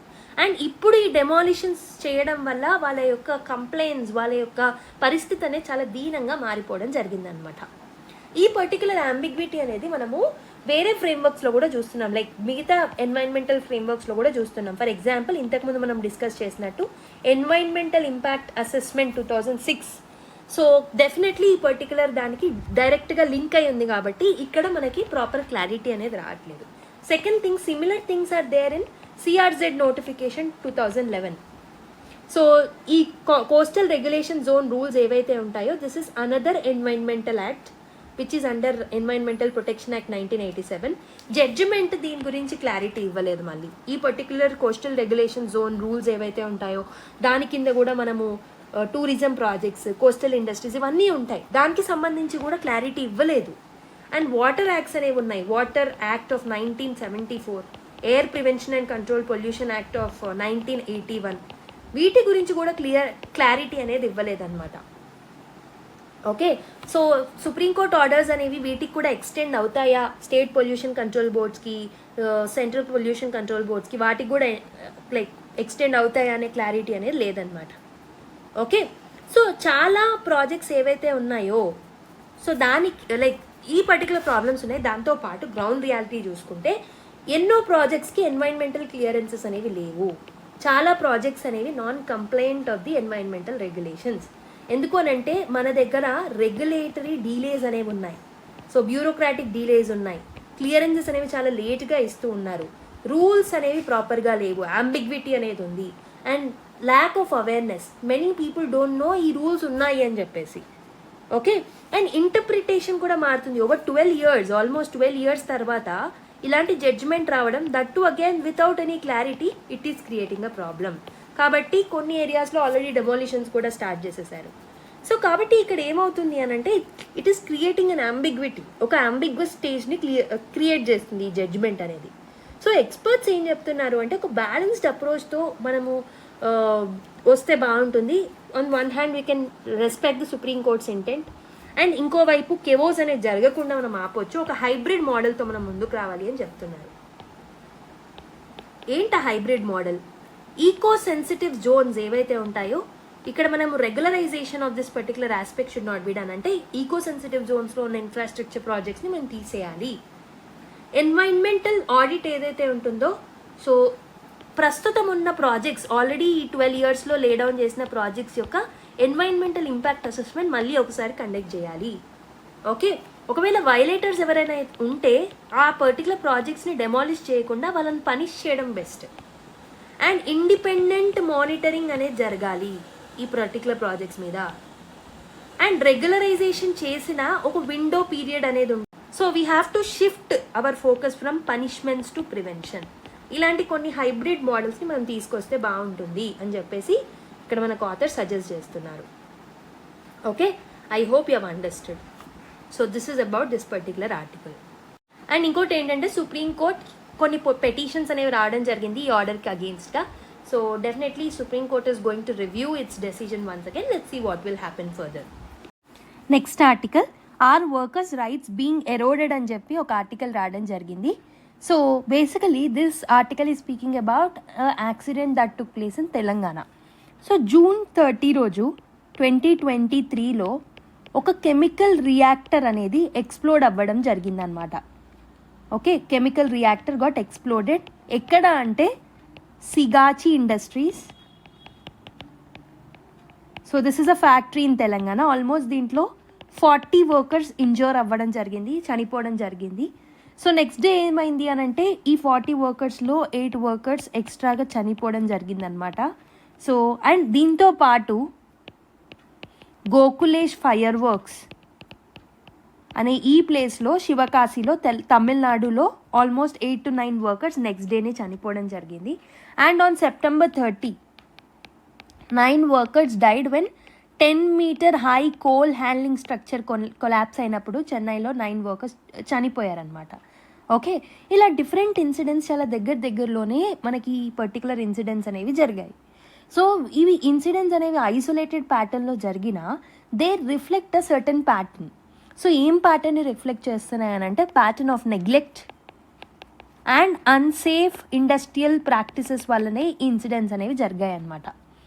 సో ఇండియా యొక్క రికార్డ్ మీరు చూసుకున్నట్టయితే according to British safety council report 1 in 4 fatal workplace accidents గ్లోబల్గా జరిగే యాక్సిడెంట్స్లో 1 in 4 ఇండియాలోనే జరుగుతున్నాయన్నమాట. Okay, and many deaths and injuries ఏవైతే ఉన్నాయో అవి కూడా చాలా మట్టుకు అన్రిపోర్టెడ్గా మిగిలిపోతున్నాయి. ఓకే, ఎందుకు అనంటే మోస్ట్ ఆఫ్ ది ఇన్సిడెంట్స్లో workers are involved in the contract way or informal workers, informal సెక్టర్లో పనిచేయడం వల్ల చాలామంది చనిపోయిన రిపోర్ట్ అవ్వట్లేదన్నమాట. ఎందుకనంటే వాళ్ళకి రిజిస్టర్డ్ ఎంప్లాయ్మెంట్ ఉండదు, జాబ్ ప్రొటెక్షన్ ఉండదు. సో కాబట్టి అఫీషియల్ రికార్డ్స్లో ఆఫెన్ దే ఆర్ ఇన్విజిబుల్. అసలు ఈ పర్టికులర్ యాక్సిడెంట్స్ అనేవి ఎందుకు జరుగుతున్నాయి? సో ఈ ఆర్టికల్లో ఆ పర్టికులర్ థింగ్ని స్ట్రెస్ చేస్తున్నారనమాట. ఇవన్నీ so they ఆర్ఎంట్ natural or inevitable, they happen because employers ఎవరైతే ఉన్నారో ఎంప్లాయర్స్ వాళ్ళని ప్రొటెక్ట్ చేయలేకపోతున్నారు కాబట్టి ఇన్సిడెంట్స్ అనేవి అవుతున్నాయి. So what are the key causes why these incidents are taking place? So first thing ఏంటి అని అంటే పూర్ వర్క్ ప్లేస్ డిజైన్ అనేది చాలా పూర్గా ఉండడం వల్ల జరుగుతుంది. అండ్ అన్సేఫ్ మెషినరీ యూజ్ చేస్తున్నారు. తెలంగాణలో చూసుకుంటే సో బేసికలీ ఒక రియాక్టర్ అనేది it was running twice above the safe temperature limits. Safety alarms లేవు, సేఫ్టీ ఆఫీసర్ లేరు. సో ఇవన్నీ ప్రాబ్లమ్స్ అనమాట. And also outdated systems and also neglect. So ఈ ఎక్విప్మెంట్ ఆఫెన్ ఓల్డ్గా ఉండడం, మెయింటెనెన్స్ ప్రాపర్గా చేయకపోవడం, వర్కర్స్ కంప్లైంట్స్ ఇచ్చినా వాటిని ఇగ్నోర్ చేయడం అనేది అనదర్ ప్రాబ్లం. ఎమర్జెన్సీ రెస్పాన్స్ ప్రాపర్గా ఉండట్లేదు. సో ఆన్ సైట్లో మనకి అంబులెన్స్ అనేది ఉండట్లేదు అనమాట. ఇంజర్డ్ వర్కర్స్ ఎవరైతే ఉన్నారో డ్యామేజ్డ్ బస్సెస్లో వాళ్ళని ట్రాన్స్పోర్ట్ చేస్తున్నారు. Okay. And also management negligence కూడా ఉంది. Management is also sowing negligence. Okay. Ennore తమిళనాడులో జరిగిన ఇన్సిడెంట్లో సో అసలు డిజైన్ అనేది ఫాల్టీగా ఉండడం, పూర్గా మెయింటెనెన్స్ చేయడం, కాస్ట్ కట్టింగ్ కోసం మేనేజ్మెంట్ దాన్ని రిపేర్ చేయకపోవడం, ఇవన్నీ ఇష్యూస్ వల్ల ఎక్స్ప్లోషన్స్ అనేవి జరుగుతున్నాయన్నమాట. అయితే ఇలాంటి ఇష్యూస్కి సంబంధించి ఐఎల్ఓ ఏం చెప్తుంది, ఇంటర్నేషనల్ లేబర్ ఆర్గనైజేషన్ ఏం చెప్తుంది అని అంటే it has confirmed that industrial accidents అనేవి దీస్ ఆర్ నాట్ ర్యాండమ్గా జరిగే యాక్సిడెంట్స్ కాదు. So they are happening because management people ఎవరైతే ఉన్నారో so they cut the corners. బేసిక్గా మనీని స్పెండ్ చేయరు to manage the things properly. ఎందుకనంటే they want to save money and they want to increase the profits. అందుకే ఇవి జరుగుతున్నాయని చెప్పేసి ఐఎల్లో కూడా సర్టన్ ఇన్స్టాన్సెస్లో చెప్పడం జరిగిందనమాట. కంపెనీస్ హ్యూమన్ ఎర్రర్ లాగా దాన్ని చూపిస్తూ ఉంటారు ఒక్కొక్కసారి. ఓకే. బట్ ప్రాబ్లం ఏంటి అని అంటే హ్యూమన్ ఎర్రర్ కూడా ఎందుకు జరుగుతూ ఉంటుంది అని అంటే సర్టన్ కేసెస్లో ఈ లేబర్ ఎవరైతే ఉన్నారో వాళ్ళకి ఓవర్ వర్క్ ఇస్తూ ఉంటారు. సో దిల్ బీ ఎగ్జాషన్ ఎక్కువగా ఉంటుందన్నమాట. అండ్ వాళ్ళకి ప్రాపర్గా ట్రైన్ చెయ్యరు. అండ్ వేజెస్ కూడా చాలా తక్కువ ఇస్తూ ఉంటారనమాట. సో డబుల్ షిఫ్ట్స్ చేయాల్సి వస్తూ ఉంటుంది వాళ్ళ నీడ్స్ని సాటిస్ఫై చేసుకోవడానికి. అండ్ సేఫ్టీ నెట్స్ అనేవి కూడా లేవు, సేఫ్టీ ఇన్వెస్ట్మెంట్స్ అనేవి కూడా చేయట్లేరు అనమాట. So all of this is creating a problem. So what laws are there మరి ఇండియాలో to protect these workers and all? ఏమైనా లాస్ ఉన్నాయా, చట్టాలు ఉన్నాయా వీళ్ళందరినీ ప్రొటెక్ట్ చేయడానికి అని అంటే yes, there are few laws that are there. First thing ఏంటి అని అంటే factories act of 1948. So this is the main law which regulates the working conditions, safety, health in the factories. So factory లైసెన్సింగ్కి సంబంధించి ఈ చట్టం నుంచే permissions వస్తాయి. Machine maintenance చూసుకుంటూ ఉంటుంది, వర్కింగ్ అవర్స్ ఎంత ఉండాలి, రెస్ట్ పీరియడ్స్ ఎంత ఉండాలి, సో క్యాంటీన్స్ ఉండాలా వర్కింగ్ ప్లేసెస్లో, క్రష్ ఫెసిలిటీస్ ఉన్నాయా లేవా, ఎలా ఉండాలి, ఆ మెకానిజమ్స్ అన్నీ ఈ చట్టంలో ఉంటాయన్నమాట. ఓకే. అండ్ సెకండ్ ఇంపార్టెంట్ చట్టం వచ్చేసి వర్క్మెన్స్ కంపెన్సేషన్ యాక్ట్. ఇది 1923లో తీసుకొచ్చిన చట్టం. సో వర్కర్స్ ఎవరైతే ఉన్నారో if they are injured in the work place or job టైంలో చనిపోతే డెఫినెట్లీ వాళ్ళకి కంపెన్సేషన్ అనేది ఇస్తూ ఉంటారనమాట. లైఫ్ టైం ఇన్కమ్ అనేది ఇస్తూ ఉంటారు వాళ్ళ ఫ్యామిలీస్కి. అండ్ థర్డ్ ఇంపార్టెంట్ చట్టం వచ్చేసి ఎంప్లాయీస్ స్టేట్ ఇన్సూరెన్స్ యాక్ట్. ఈ పర్టికులర్ చట్టం ఏదైతే ఉంటుందో దీన్ని 1948లో తీసుకురావడం జరిగింది. సో దీని ప్రకారం ఏంటి అంటే ఇంజర్డ్ వర్కర్స్కి మెడికల్ కేర్ అండ్ బెనిఫిట్స్ ఇస్తూ ఉంటారు ఈ చట్టం ప్రకారం. కానీ ఈ కంపెన్సేషన్స్ ఏవైతే ఉన్నాయో these are very very low. ఎంప్లాయర్స్కి రేర్గా వాళ్ళ నెగ్లిజెన్స్ని గుర్తిస్తూ ఉంటారు. అండ్ ఆల్సో క్రిమినలీ వాళ్ళని లయబుల్గా ఉంచారనమాట చాలా కేసెస్లో. ఓకే. సో చాలా కేసెస్లో గవర్నమెంట్సే ఎక్స్గ్రేషియా అంటే పబ్లిక్ మనీనే ఇస్తూ ఉంటాయి ఎక్స్గ్రేషియా రూపంలో, instead of pushing the company or instead of punishing the company. కాబట్టి జస్టిస్ అనేది చారిటీగా మారిపోతుంది ఈ కేసులో. సో ప్రస్తుతం ఉన్న సిచ్యువేషన్స్ చూసుకుంటే సో సిన్స్ 1990s గవర్నమెంట్స్ అనేవి గ్రాడ్యువల్గా వర్కర్స్ ప్రొటెక్షన్ని తగ్గించుకుంటూ వచ్చేసాయి అనమాట. ఎందుకనంటే they are only concentrating on increasing their profits and all. Trends మీరు చూసుకుంటే ప్రస్తుతం ఉన్న trends, companies are focusing on ease of doing business, government is also focusing on ease of doing business rather than safety. Inspections అనేవి తగ్గిపోయాయి. Okay. Work ప్లేస్ని inspections చేయాలి కానీ తగ్గిపోయాయి. సెల్ఫ్ సర్టిఫికేషన్స్ పెరిగిపోయాయి బికాజ్ ఈజ్ ఆఫ్ డూయింగ్ బిజినెస్కి prioritise చేస్తున్నాం కాబట్టి. ఓకే. సో ఇవన్నీ ఇష్యూస్ సో లేబర్ మీద ప్రెషర్ పెడుతున్నాయి, వర్క్ ప్లేస్లో సేఫ్టీ లేకుండా చేసేస్తున్నాయి. సెకండ్ ఇంపార్టెంట్ థింగ్ ఏంటి అని అంటే సో లేబర్ కోడ్స్లో occupational safety, health and working conditions కోడ్ని తీసుకొచ్చాం 2022లో. ఇది ఓల్డర్ చట్టం అండ్ ఫ్యాక్టరీస్ యాక్ట్ని రీప్లేస్ చేస్తూ ఉంటుంది. అయితే ఈ పర్టికులర్ చట్టం ప్రకారం ఆర్ ఈ కోడ్ ప్రకారం సేఫ్టీ అనేది వర్కర్స్ లీగల్ రైట్గా ఉండాల్సిన సేఫ్టీ ఇప్పుడు గవర్నమెంట్ డిస్క్రిషన్గా మారిపోయిందనమాట. గవర్నమెంట్కి ఎక్కువ పవర్ ఇచ్చింది ఇప్పుడు కొత్తగా వచ్చిన కోడ్. కాబట్టి వర్కర్ ప్రొటెక్షన్ మీద ఎక్కువగా కన్సర్న్ చూపెట్టట్లేదన్నమాట. అండ్ థర్డ్ థింగ్ ఏంటంటే most of the times long working అవర్స్ని మనం చూస్తూ ఉన్నాం. During the COVID many states have extended working hours.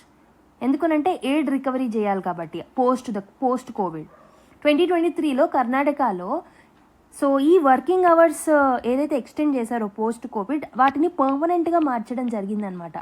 Daily working hours పెంచారు, రెస్ట్ పీరియడ్స్ని తగ్గించేశారు, సేఫ్టీ కన్సర్న్స్ ఎక్కువ అయిపోయాయి అనమాట. So the central argument is safe work places అనేవి ఇంప్రూవ్ అవ్వాలి, ప్రాఫిట్స్ అనేవి ఇంప్రూవ్ అవుతాయి. ఒకవేళ మనం సేఫ్ వర్క్ ప్లేసెస్ని ఉంచుకుంటే ప్రొడక్టివిటీ పెరుగుతుంది, ప్రాఫిట్స్ ఇంక్రీజ్ అవుతాయి. సో వర్కింగ్ అవర్స్ తగ్గిస్తే definitely they will work safely and with concentration. But మన దగ్గర ఏంటి అని అంటే మన ఇండస్ట్రీస్ అన్నీ షార్ట్ టర్మ్ ప్రాఫిట్ మీద ఎక్కువగా ఫోకస్ చేస్తున్నాయి rather than the sustainable growth. So maximum labour minimum రెస్పాన్సిబిలిటీతో మ్యాక్సిమం లేబర్ని హైర్ చేసుకుంటూ ఉంటారు, తక్కువ వేజెస్ ఇస్తూ ఉంటారు. That is creating a problem. So కాబట్టి సేఫ్టీ నెట్ ఏదైతే ఉంటుందో, సేఫ్టీ ఏదైతే ఉంటుందో, వర్కర్స్ రైట్స్ ఏవైతే ఉంటాయో they are the legal rights for them. వాటిని లీగల్ రైట్స్గా మార్చాలి. లేకపోయినా ఇన్స్పెక్షన్స్ని తరచుగా చేస్తూ ఉండాలి. ఎంప్లాయర్స్ ఎవరైతే ఉంటారో they have to be criminally accountable for the negligence that they have shown. అప్పుడు వర్కర్స్ యొక్క రైట్స్ అనేవి ఎట్ మోస్ట్ మనం ప్రొటెక్ట్ చేయొచ్చు. Okay, I hope you have understood. So this is how this things are happening. So మనం ఏమేమి చూసాం? The main issue చూసాం, ILO యొక్క వ్యూ చూసాం, ఇండియాలో ఉన్న చట్టాలు చూసాం, ట్రెండ్ చూసాం, కన్క్లూజన్ చూసాం. So this is about this particular article. So next article, centre instructs 4 northeastern states to ramp up the awareness drives on stubble management అని ఒక ఆర్టికల్ వచ్చింది. ఇందులో నుంచి కొన్ని ఇంపార్టెంట్ పాయింట్స్ని నేను పిక్ చేసుకున్నాను. సో సెంటర్ 4 నార్త్-ఈస్టర్న్ స్టేట్స్ని కొన్ని అవేర్నెస్ డ్రైవ్స్ని తీసుకురావాలి స్టబుల్ మేనేజ్మెంట్ మీద అని చెప్పేసి కొన్ని సజెషన్స్ ఇచ్చింది. అవి మనకు మెయిన్స్ పాయింట్ ఆఫ్ వ్యూలో యూస్ఫుల్ అవుతాయి. సో వింటర్ సీజన్ అనేది త్వరలో రాబోతుంది కాబట్టి centre 4 states like Punjab, Haryana, UP and Delhi ఏవైతే స్టబుల్ బర్నింగ్తో బాధపడుతూ ఉంటాయో అక్కడ centre has directed to intensify the awareness campaigns among the farmers అనమాట. స్టబుల్ మేనేజ్మెంట్ మెథడ్స్ గురించి, ఎయిర్ పొల్యూషన్ ఎలా కర్బ్ చేయాలి అనే దాని మీద సో అవేర్నెస్ బ్రింగ్ చేయాలి అని చెప్పేసి సెంటర్ సజెస్ట్ చేసింది. And the focus should be on stubble collection. Okay, so దాన్ని స్టోరేజ్ చేసుకొని, స్టబుల్ని కలెక్ట్ చేసుకొని బర్న్ చేయకుండా దాన్ని స్టోరేజ్ చేసుకుంటే ఇండస్ట్రీస్లో యూటిలైజ్ చేసుకోవచ్చు అని చెప్పేసి అవేర్నెస్ తీసుకురండి. And also it suggested that panchayats కానీ local representatives and nodal officers ఎవరైతే ఉంటారో ఈ పర్టికులర్ అవేర్నెస్ క్యాంపెయిన్స్లో విలేజ్ లెవెల్స్లో వాళ్ళు పార్టిసిపేట్ చేయాలి. And also it urged that, centre has urged that states అనేవి డైరెక్ట్ సీడింగ్ మెథడ్ని అండ్ ఆల్సో రోటావాటర్స్, చాపర్స్, వీటన్నిటి గురించి స్టాటిక్ పాయింట్స్ని నేర్చుకోండి మీరు. And biodecomposers and mulching equipment వీటన్నిటి యూసేజ్ని ప్రమోట్ చేయండి అని చెప్పేసి డైరెక్షన్ ఇవ్వడం జరిగిందనమాట. And also it has urged states to promote BioCNG and also ethanol plants. ఈ పర్టికులర్ స్టబుల్ ఏదైతే ఉంటుందో వాటన్నిటిని ఈ ప్లాంట్స్లో BioCNG ప్రొడక్షన్లో ప్లాంట్స్లో యూజ్ చేసుకోవాలి, దాన్ని ప్రమోట్ చేయాల్సిన బాధ్యత స్టేట్స్కి ఉంది అని చెప్పేసి చెప్పడం జరిగింది. ఇక్కడ మల్చింగ్ అంటే ఏంటి, డైరెక్ట్ సీడ్లింగ్ అంటే ఏంటి, రోటావాటర్స్ అంటే ఏంటి, చాపర్స్ ఏంటి, బయోడీకంపోజర్స్ ఏంటి అనే దాన్ని సో తెలుసుకొని try to comment down in the comment box. I'll see who will comment it down. Definitely I'll take out the name of that particular person in tomorrow's class. Okay? So draft labour policy unite social security schemes అని ఒక article వచ్చింది ఈరోజు news పేపర్లో. So this is just draft, గుర్తుపెట్టుకోండి. Draft national labour and environmental policy, దీన్నే శ్రమ్ శక్తి నీతి అని అంటాం అనమాట. శ్రమ్ శక్తి నీతి 2025. సో దీన్ని రిలీజ్ చేయడం జరిగిందనమాట. So this is kept for public consultation. So మీరు ఎథిక్స్లో షాద్వాద్ అనే ఒక కాన్సెప్ట్లో మీరు ఈ పర్టికులర్ ఎగ్జాంపుల్ని రాయొచ్చు. It proposes to make the social security ఏదైతే ఉంటుందో సోషల్ సెక్యూరిటీని యూనివర్సల్గా మార్చాలి అండ్ పోర్టబుల్గా మార్చాలి అనే ఆలోచనతో అన్ని సోషల్ సెక్యూరిటీ స్కీమ్స్ని యునైట్ చేసి శ్రమ్ శక్తి నీతి డ్రాఫ్ట్ అని తీసుకొచ్చారు ఫర్ పబ్లిక్ కన్సల్టేషన్.